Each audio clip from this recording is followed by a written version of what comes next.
welcome to my podcast. We're going to be learning about a constellation called the Hydra. Did you know that there's a constellation named Hydra? This constellation is known for being related to a Greek water hydra that Hercules had to fight. Let's talk about where you can see it in the sky. You can see it in spring for the northern hemisphere and fall for the southern hemisphere.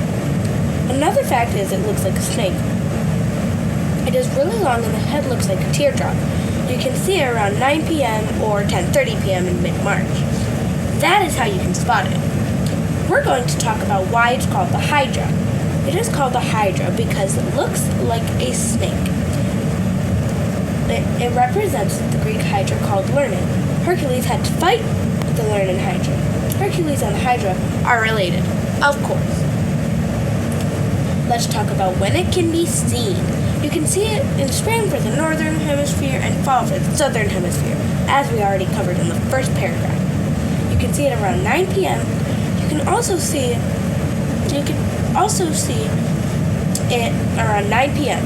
You can also see it around 10:30 p.m. in mid-March. Finally, here's some surrounding constellations: Leo, Cancer, Canis Minor. And there are a bunch more. But we would be here all day if I said more about those. This constellation is extremely long. It stretches very far.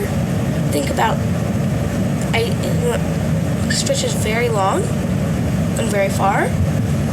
So there's a whole bunch of other stars and constellations that are in and around the Hydra.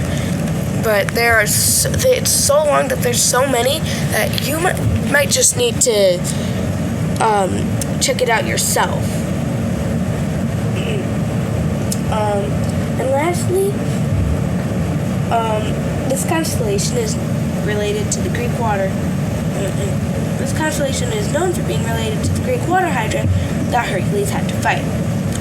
Now, let me summarize what we've done. We've talked about how to find it, history / myth / origin of it, and when you can see it.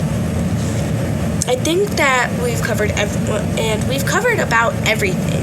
And I think that it's a very meaningful constellation and a very pretty constellation. And different cultures have different names for a lot of constellations. So maybe you should also check that out. But yeah, as I said, it's a very meaningful constellation. And thank you for listening to my podcast.